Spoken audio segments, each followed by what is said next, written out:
What if I told you that your biggest obstacle isn't skill, luck, or money? It's simply caring what other people think. Picture this. You have big dreams, incredible ideas, and the drive to achieve them. But every time you take a step, you hesitate. You worry about being judged. You wonder what your friends or family will say. It's like you're chained down by invisible opinions, and the only thing standing between you and your dream life is the weight of someone else's thoughts. Before we dive into the one simple shift that can skyrocket your success, take a second to join the Growth Mindset Project if you haven't already. Hit that subscribe button and tap the bell, because you'll want to be here every week as we turn obstacles into your personal rocket fuel. All right, let's get real.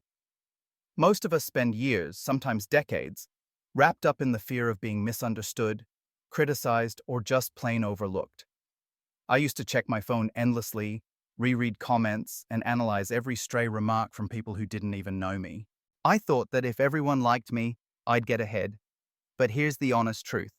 That mindset will keep you stuck exactly where you are. You want to win?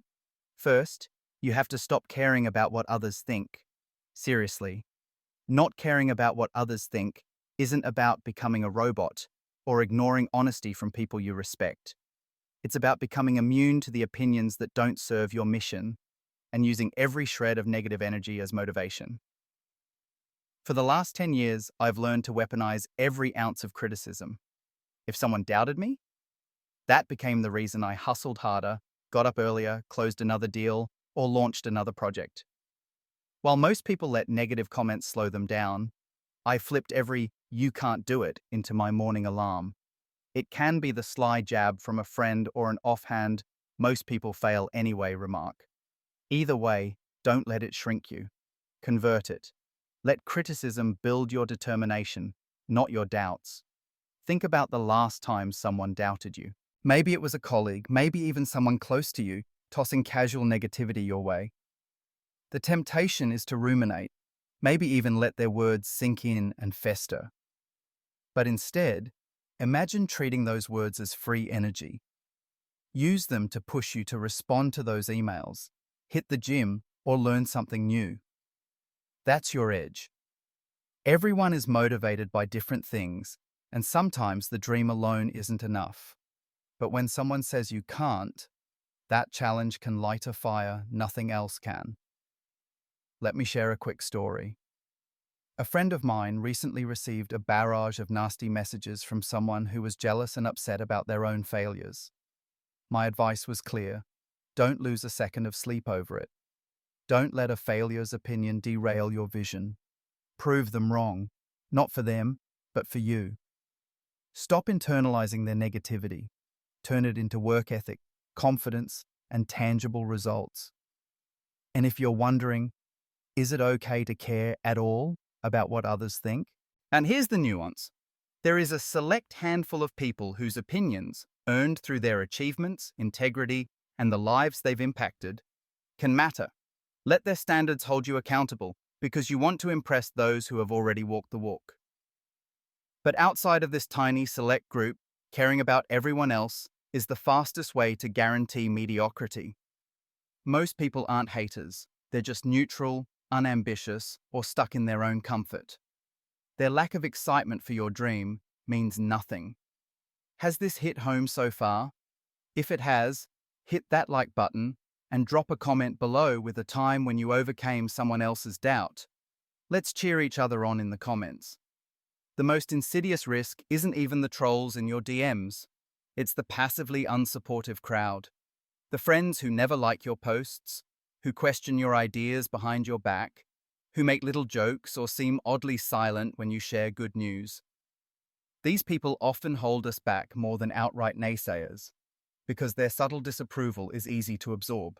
Maybe it's your old high school group, the work clique, or even a family member. But the truth is simple. The people who don't support your ambition are just showing their own fear.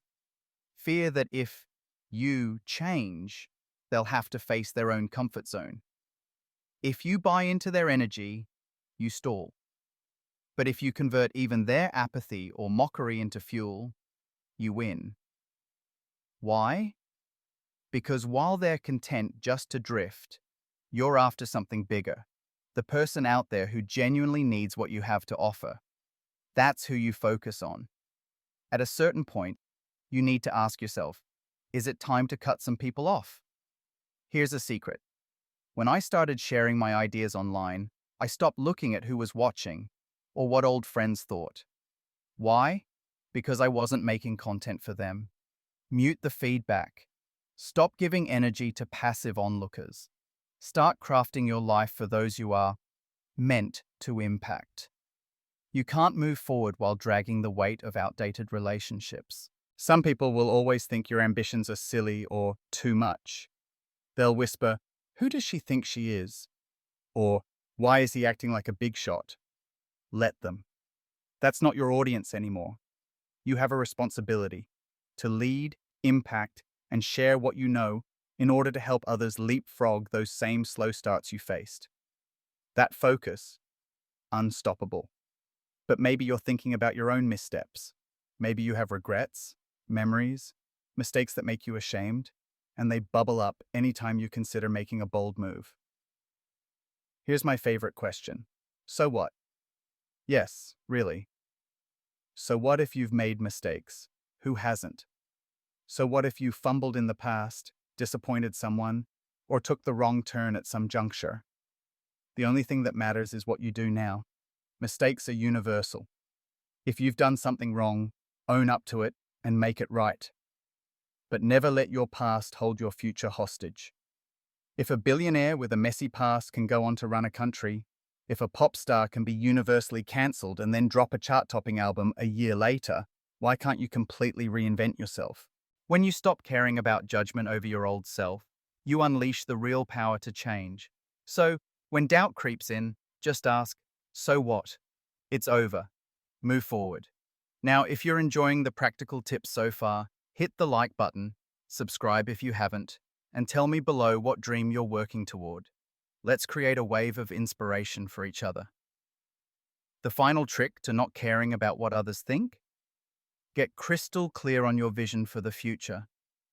When you know where you're headed and what you want to achieve, you realize something incredible. Obsessing over judgment or chasing outside approval will never get you there. The clarity of your vision becomes a shield. Criticism and praise both bounce off because you know what actually matters. Don't let yourself get too high when people love you or too low when people criticize you. Both sides are just noise.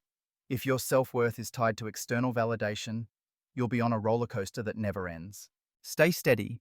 Be confident in your ideas, your work ethic, and your direction.